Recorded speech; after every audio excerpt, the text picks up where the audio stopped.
Hyderabad cricket అసోసియేషన్లో మరో వివాదం తెరమీదకొచ్చింది. హెచ్సీఏ ఉద్యోగులకి 45 రోజులుగా జీతాలు ఇవ్వకపోవడంతో 3 రోజులుగా దీక్ష చేస్తున్నారు ఎంప్లాయీస్.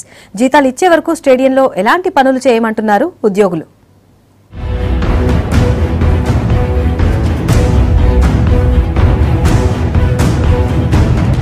ఎప్పుడూ వివాదాల్లో ఉండే హైదరాబాద్ క్రికెట్ అసోసియేషన్ లో మరో కొత్త సమస్య వచ్చింది. 45 రోజులుగా జీతాలు లేక ఆందోళన బాటపట్టారు ఉద్యోగులు. జీతం బోనస్లు అందక ఆర్థికంగా ఇబ్బంది పడుతున్నామంటున్నారు. బకాయిలు క్లియర్ చేసే వరకు ఎలాంటి పని చేయమని హెచ్సీఏకు తేల్చి చెప్పారు.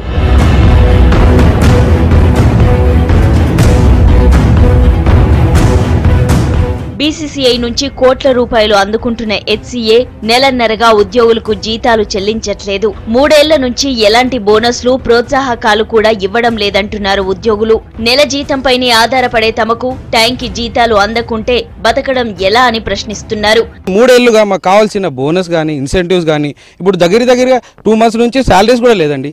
ఎవరికైనా కానీ శాలరీస్ లేకపోతే ఇల్లు గడవడం కష్టం. టెస్ట్ మ్యాచ్ అప్పుడు ఒక పూట అన్నం తిండి కడుపు మార్చుకొని మ్యాచ్ సక్సెస్ చేశాం. అలాంటిది క్రికెట్ దిక్కేలే మాకు తిండి లేకపోతే మేము ఎలా బతకాలండి? మా బోనస్, మా ఇంక్రిమెంట్స్, మా బెనిఫిట్స్ ఏవైతే ఉన్నాయో అన్ని సకాలంగా ఇమీడియట్లీ కొద్దిగా ఇచ్చేస్తే అందరికీ మేము ధన్యవాదాలు చెప్పుకుంటాం. ఎండ అనుకుంటే వాన అనుకుంటే ప్రతి ఒక్కరు మేము కష్టపడుకుంటూ పని చేసినాం. అయినా మాకు బోనస్లు ఇస్తూనే లేరు. మాకు ఇట్లా చేస్తున్నారు ఏంటి సార్, మాకు కోటీల పైసలు జీతాలు ఏమి ఇస్తలేరు సార్ అని అంటే ఇస్తాం ఈ నెల ఇస్తాం ఆ నెల ఇస్తాం అని ఆపుతుండ్రు, ఇస్తూనే లేరు. లోపల మీటింగ్లు పెట్టేస్తుండ్రు. ఎక్కువ ఏమన్నా మాట్లాడితే ట్రాన్స్ఫర్ అంటుండ్రు. ఆ ట్రాన్స్ఫర్కి భయపడి ఎక్కడ ఏం మాట్లాడాలో అని మాలో మేమే కుంగిపోతున్నాం. అప్పు తెచ్చుకొని తింటున్నాం. మా పరిస్థితి ఏంది? 2015-16 ఏడాదికి గాను 45 రోజుల చొప్పున బోనస్, ఎక్స్ట్రా అవర్స్ వర్క్ చేసిన డబ్బులతో పాటు జనవరి నుంచి 45 రోజుల జీతం చెల్లించాల్సి ఉందంటున్నారు. ఇప్పటికే చాలా సార్లు హెచ్సీఏ దృష్టికి విషయాన్ని తీసుకెళ్లినా ఎలాంటి ఉపయోగం లేదంటున్నారు. మాకు టెస్ట్ మ్యాచ్ ముందల మీటింగ్ పెట్టారు. మీటింగ్ పెట్టి మీకు అన్ని ఇచ్చేస్తాము, మ్యాచ్ మంచిగా వేయండి అని చెప్పారు. మంచి సక్సెస్ చేసినాం సార్. మాకు మ్యాచ్ తర్వాత నెల జీతం వేసేది 15 డేస్ వేసారు. మాకు కనీసం ఇంటికి కిరాయిలు కూడా సరిపోతలేదు సార్. ఇవి వస్తాయి కదా అని అప్పులు తీసుకున్నాం. ఇవి కూడా ఇప్పుడు కనీసం జీతాలు కూడా రావట్లేదు. దానివల్ల చాలా ఇబ్బంది అయిపోయింది సార్. కనీసం వచ్చి వర్క్ చేద్దామంటే కూడా పెట్రోల్కి డబ్బులు లేవు. మ్యాచ్ होने के बाद उसके बाद कोई बात करे तो भी हाँ आज करेंगे कल करेंगे बोलते. कब से एक बार प्रॉब्लम 2 बार होता, किसका भी प्रॉब्लम 2 बार समझेंगे 3 बार समझेंगे. बच्चों का क्या करेंगे बोलो?